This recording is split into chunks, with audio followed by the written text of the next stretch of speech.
What's going on, y'all? Welcome back to another episode of the Benjy Buchanan Show. And on today, we about to get into my favorite segment, bro. React with Benjy. Let's go. Anyways, let's go. Hey, I'm gonna give y'all two stories for the price of one. Now, I didn't experience these firsthand myself, but these are stories from other people who have told me their experiences, and they felt like they could share these with me because I'm not gonna judge them. Both stories are about the same thing, but they're in two separate locations. Now, what I found interesting is that both of these different locations have similar topography. Like, they're in a wooded area, it's secluded, it's near water. So keep that in mind as I'm telling you this story. I used to work at Bluebird, the bus manufacturing company in Fort Valley, Georgia. And one day, like, this guy who had got hurt on the job, he was taking medication because of, whatever had happened to him on the job. So he had to come sit with me for his entire shift. So that whole time we were just outside chopping it up, night after night. Eventually we ran out of stuff to talk about, and I could see on his face that it was something he wanted to tell me about, but he really didn't know how I was going to take it. So he kind of threw out a hook to me to see if I was going to bite. And he was like, hey man, you be working late nights or whatever, and you get off early in the morning, like, you be driving through the woods. Have you ever seen anything strange? I said, nah, I ain't really seen nothing strange before. What, have you? He was like, well, man, I don't want you to think I'm crazy or nothing, but yeah, I have. And I ain't really, told nobody about this. And I don't want you to sit here and think that I'm telling a fib or I'm lying or this is the medication speaking. So now he done piqued my interest. Like, my ears perked up. I'm listening to him now. I'm like, look, whatever you got to say, you can tell me. Telling me one night when he was getting off, he was driving home, and his house is like in Oglethorpe, Georgia. That's not far from Montezuma and Americas. And he was saying he was driving home, and being that he lives deep out in the country, like, he don't have many neighbors. He said soon as he was getting close to his house, he was driving along his neighbor's fence line, and he could see somebody run across the road from the woods. Mind you, they're in the woods already. Somebody ran across this little 2-lane road and jumped over his neighbor's fence in one bound. He was saying that this somebody that he saw do this was way too big to be a human being. He was thinking, maybe I'm just tired, it's late, and my eyes are playing tricks on me. So he was like, maybe that's just what it is. I didn't see what I actually saw. However, the closer he got to that spot where that being jumped over the fence, he saw that the neighbors' dogs were just like going crazy, chasing after whatever it is that they saw. But now he's like, okay, for sure, somebody jumped over that fence. I saw what I saw, and now I'm seeing these neighbors running up and down the other fence line, chasing after something. Like, they saw something.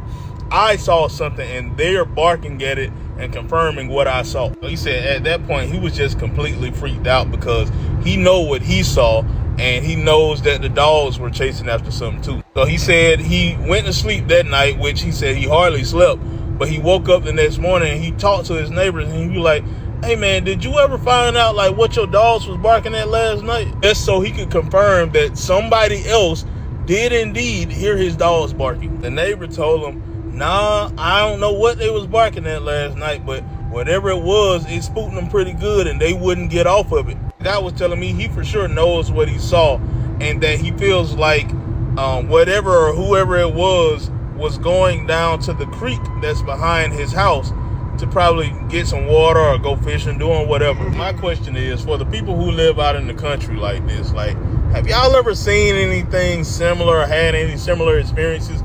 Let me know before I start on this part 2 of this video. Hey, I'm gonna give y'all two. Okay, that's interesting, right? And I'm sure these folks leaning towards saying it was a Bigfoot, right? But from my perspective, I believe what people are calling Bigfoots ain't nothing but demons, devils that are interdimensional, meaning they're able to boom and disappear. They'll be in your reality and then out of your reality, right? And I know people be like, nah, that's weird, bro. There's no such. Oh no, it is such a thing, because even in the Bible, right? The angels, they just boom popped up to people. Look at Daniel, bro. Like, he was chilling one day and boom, an angel popped up out of nowhere. to the point where Daniel almost died, to where the angel had to revive him. Like, hey, hey, get up, man. It's okay, get up. You know what I'm saying? Fear not. That's what they always say. Fear not. Anywho, yeah, I feel like that was a demon. One of a demon / Nephilim type of situation. You know what I'm saying? Because not all of them got wiped out. Even the Bible says so. Not all, like that. There were some after the flood as well. That's where you get the lines of kings like Og of Bashan and I can't remember their names right now. The Anakim or something like that. They were giants. They survived somehow, right? So I feel like, yeah, Bigfoot is some type of cross thing with the Nephilim demons. You feel me? Yeah. I was on Reddit the other day and I came across this story that was so creepy. And the dude, he was talking about how since he was a little kid, he was always afraid of the supernatural, or the paranormal rather. Like always afraid of things that go bump in the night. And it was kind of embarrassing how even as he got older, that never really went away. But when he got into college, he met this woman and he fell hard for her. He fell hard enough for her actually to marry her. So they get married and they pretty much got the type of relationship where they best friends. And life pretty much going good until one night, he wake up in the middle of the night. And when he look over to the side of the bed and see that his wife ain't there, he like, where the hell is she? But he hears water running in the bathroom and he assumed, oh, she must be in there. So he go downstairs because he need him something to drink. And he like, the hell? Because he see his wife down there drinking water. And he a little confused. But, you know, he shake it off and he get him some water, mumble about it being hot. And he like, you know, come back up and join me in bed. But he leave her, go upstairs. And when he get to the room, his wife is already asleep in the bed. So now this wake him up a little bit more. He going to tap her and wake up and say, hey, won't you get downstairs? And she half asleep and she a little annoyed and she like, you must just be tired, like get in the bed with me. He don't think none of it and go to sleep. So the next day when they get up, she think about it and she tease him a little bit. She's like, oh, last night she was tweaking. You so timid, you so afraid of the paranormal that you think you seeing stuff. You thought you saw me in the kitchen, but I really was in the bathroom. You was in the bathroom. And he like, oh, okay. And he don't think too much of it. He like, maybe I was dreaming or something. He brush it off. So a week go by and it's a Saturday morning, fresh, bright, early in the morning. And his wife tells him that she wants to go get some groceries so they can have breakfast together. And she leave. So he get up, you know, he take his shower and everything. And he goes down to the kitchen to start preparing the table and everything so she could cook. And when he go down there, he see her down there in the corner by the sink drinking water. And he like, oh, when did you get back? You got back quick? And she don't say nothing. She just smile at him. So while he's sitting there thinking like, why is she being weird? All of a sudden the doorbell ring. So he leave in the kitchen, he go and answer the door. When he opened the door, guess who's standing there? His wife with bags full of groceries. So now he in shock and he just standing there dumbfounded. And she don't know what's going on, so she kind of like, are you gonna help me? But she noticed that he didn't turn pale, like pale. And he like, I this time I know I'm not dreaming. It's broad daylight. I'm wide awake. And he like, I just saw you in the kitchen. And he said that them pretty green eyes of hers, well, this was the first time that they actually looked off, that they actually creeped him out, and that he didn't feel safe. And when she peeped how he was looking at her, and after he said that, she was like, okay, we need to sit down. I have something I need to tell you. But this getting long, so if you want to know what she had to say, let me know in the comments for a part 2. And don't forget to like and follow. And I'll see you next time. But once she looked in his eyes and saw how scared he was and realized how pale he was, she told him, okay, we need to sit down. I have something to tell you. Part 2. So they go to the couch and they sit down and she say, listen, I'm sorry. I should have told you this a long time ago. But you're not the only one who experienced this. As a matter of fact, when I was younger, my family claimed they used to see me all the time when I actually wasn't there, or seeing me in multiple places at once. But since nothing bad ever happened, they took it as normal. So he's hearing this and he's trying to take it in. And, he process it and eventually he accept it. But at the same time, who really accepted it as normal? But whatever it is, what it is. And things continue to happen. He'll see her sitting on the bed, then go downstairs and see her cooking in the kitchen. But one thing he made note of was that whenever he saw her, he didn't see both of her at once, like there was never an overlap. He also made sure that he pointed out that it never spoke to him, that it never spoke at all, that it would just look at him and smile. But other than that, it never really interacted with him, and he ain't interact with it. And his wife never told him what to call it, and he ain't know what to call it either. But eventually he referred to it as just the entity, and learned to live with it just like her family did. That is, until one day, everything changed. It was a Sunday morning just like any other Sunday morning, and his wife told him that she wanted to go visit her parents and asked him if he wanted to tag along. But he told her no, it's a Sunday, he just want to stay in and relax. So she like, okay, baby, and left him to do him while she went to go see her parents. He was sitting in the living room and he decided he wanted to get a snack out of the kitchen.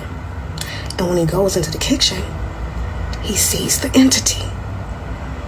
But he's used to it by now, so he's just like, hey. But this time something different happened. The phone rang. And he answered the phone. And he hears his wife's voice. And as soon as... Shit, I didn't scare myself. As soon as he hears her voice, he hears glass shatter. And it prompts him to turn around. And he see this thing. And them pretty green eyes again terrify him, but this time it's because they're not green no more. They black, and her mouth is twisted. And he says that her head is bent almost in a perfect 90-degree angle, and it's pointing at him. And his wife heard the glass shatter too, so she on the phone like, what the hell was that? Was that you? Are you okay? And he like, no, it was her. Now, I know some of y'all don't like cliffhangers, but I'm sorry, I actually gotta go, so I gotta cut it short right here. But if you want to part, I read it the other day, and my first time. We ain't doing that, bro. But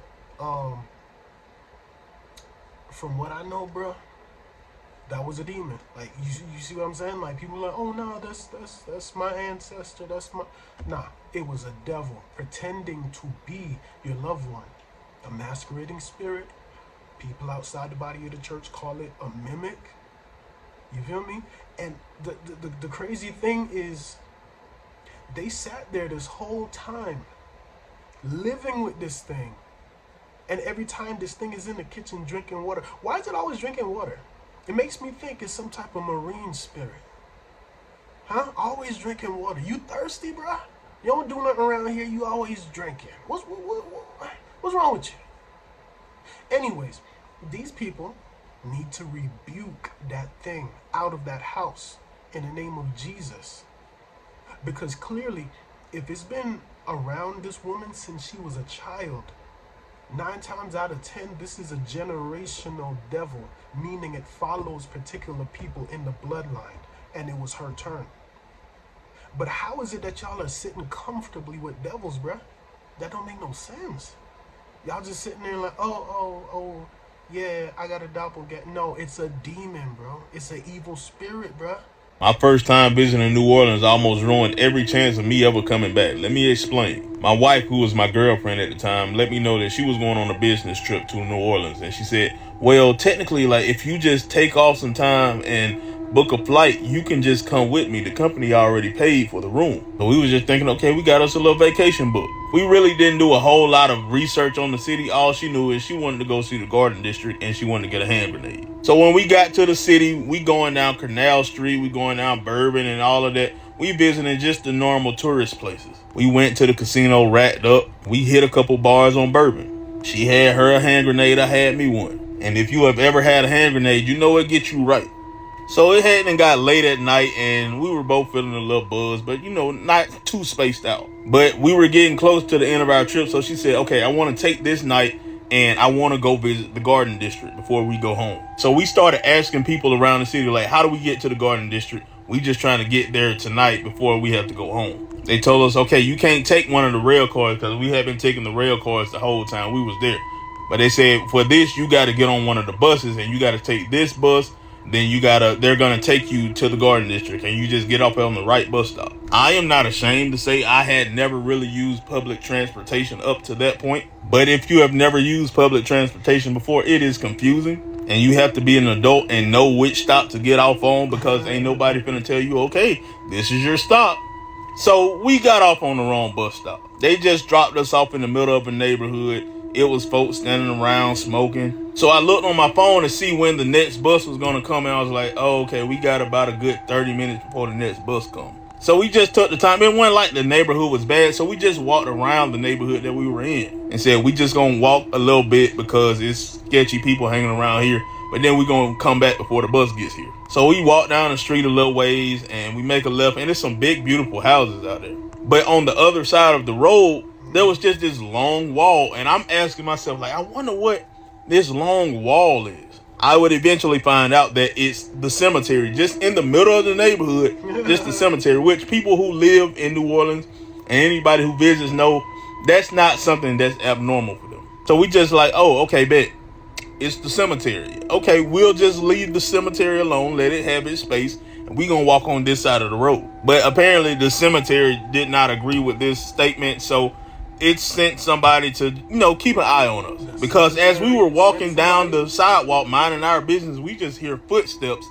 So I quickly turn around and see, like, who's following us. Ain't nobody there. So we speed up a little ways because we don't know. We think maybe they just trying to hide, but they trying to sneak up on us. Maybe it's one of the sketchy guys that was at the bus stop. So we walking down a little bit more. We still hear the footsteps pick up. Turn around again. Nobody is there. At this point, we have to make a conscious decision. Like, do we keep walking deeper into this neighborhood or do we turn around now and go back to the bus stop and just wait? We decided, okay, we're going to go back to the bus stop and we're going to wait. But to do that, we had to walk past the footsteps. So we are walking past these footsteps. I got my camera light on. She got her phone light on. And we just checking behind trees and checking behind buildings and everything, trying to see, is there somebody who's just hiding? We ain't find nobody. And thank God we made it back to the bus stop. We hopped back on the bus and we found out that we were, in fact, not in the Garden District. So if you ever decide to visit New Orleans, please be careful, especially around those cemeteries. Make sure you have a map of the city. If there's anywhere you want to go, make sure you know where you're going before you get there. Either way, I love you, New Orleans. I still continue to visit y'all, even though last time we went, somebody tried to put a curse on my baby. But never mind that. I love y'all. The food is delicious. My first time visiting New Orleans. You see how evil people are, bro? They tried to put a curse on his baby, his little child. People are evil. They don't care about innocent life anymore. They don't. And it's sick, bro. It's a lot of crazy stuff going on in the world today that needs to stop. Know what I'm saying? Let's get to the last one, man. Yeah. So nobody likes to tell any ghost stories, spooky stories, whatever you call it, supernatural stories, and share like real stories like that or things that occurred to them, because nobody wants to feel like everybody thinks you're crazy. But I remember sharing a story one night at work, and everybody from all walks of life started sharing their own stories, and it turns out everybody's got a scary story. So I have two. There's one I don't talk about because it still terrifies me, because I know I would have died. But the first occurrence I don't mind sharing because it doesn't scare me as bad now. But it was a crazy event, but it's a shared experience. So I have a witness for this one. But if you like this story that I'm about to tell you, and you want to hear the other one, comment below and share your own stories if you have any. There was one night, my sister and I was about 18 or 19. She's 4 years older than me. And we both lived at home in Detroit, Michigan, in this older home. It was like 1 a.m. I was the only one up. Everybody else was upstairs asleep. And I heard my sister calling me really softly, which was already weird because we're a loud family. So it's like, why are you whispering? What is happening? But she was going, Reese. And I'm like, what? She goes, come here. Well, I'm downstairs, I'm watching Friends, and I didn't feel like getting up. I didn't respond to her, but I thought to myself in my head, like, I'll go in once it goes to commercial. Luckily for her, it went to commercial just then. So I was just like, okay. So I go to run up the stairs, like, just being silly, just kind of jogging up the stairs. Our bathroom was at the top of the stairs, and the light was on. And we usually leave the light on so that it could illuminate the hallway and the stair. Our light was on, and I get to the top of the landing, and I jumped once I got on the landing, and I was like, okay, I'm here. And I looked down the hallway, which is not a long hallway, so the bathroom should have illuminated it, but the hallway was uber dark, like really dark. And I remember thinking, like, why is it so dark down there?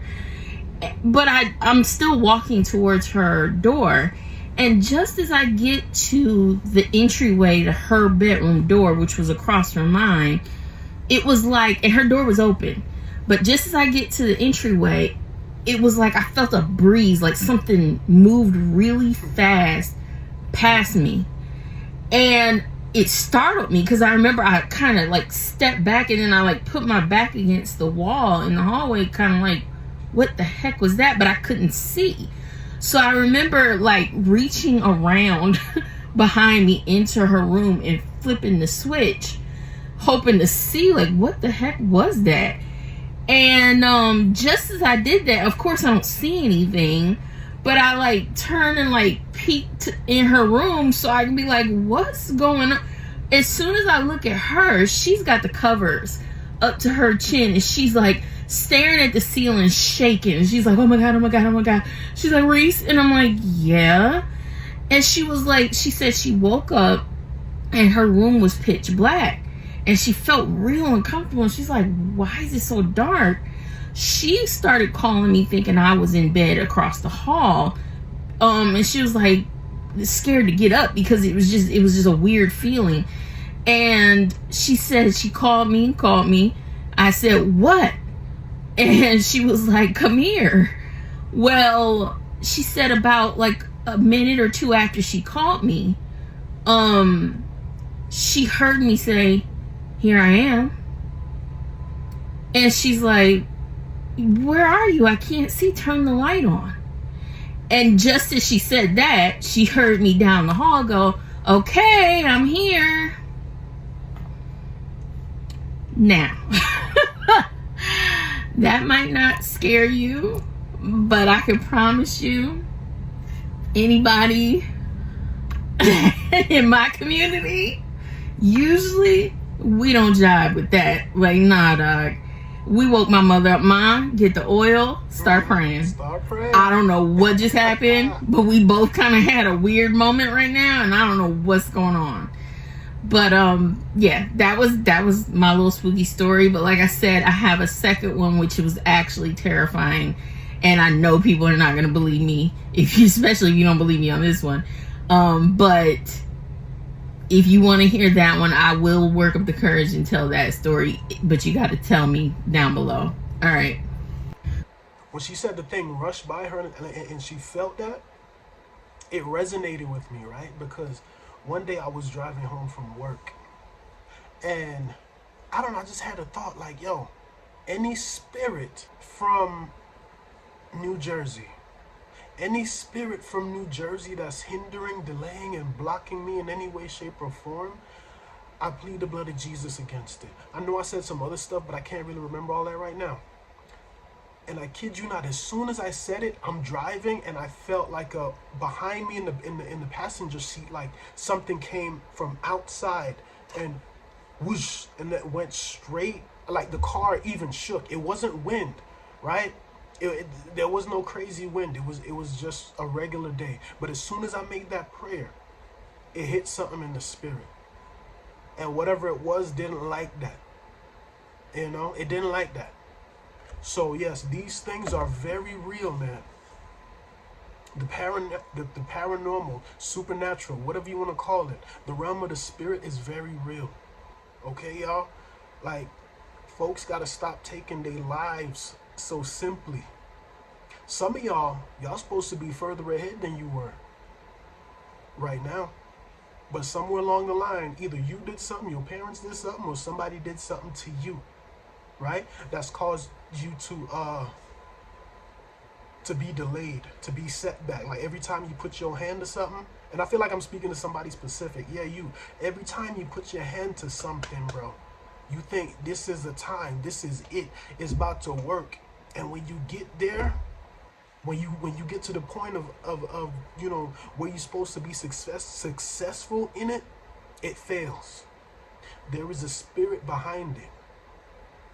You need to learn to pray violent prayers against these spirits, bro, because they will hinder your life until you're in the grave. That's all they want to do, hinder you, stop you from doing the things that God called you to do. If y'all are out there, y'all don't know Jesus, and y'all want to secure a spot in eternity, simply believe in your heart and confess with your mouth that Jesus Christ is Lord, and that he died and was risen on the third day, and he ascended to heaven to sit on the right hand of the Father, and you shall be saved. It's that simple. And then the process of sanctification will begin. That means every bad thing you do or did, or every sin in your life, is not going to magically just fall away overnight. It's a process. But eventually, you will be pruned to where you become another man, another woman. Like, you won't even recognize yourself. You'll look back and be like, dang, that was me? I did that? I used to act like that? Yeah. So that's all you got to do. Just say, confess that confession and believe it. And you will be saved. But listen, y'all, like I always say, get out your flesh and get in the spirit. God bless. Peace.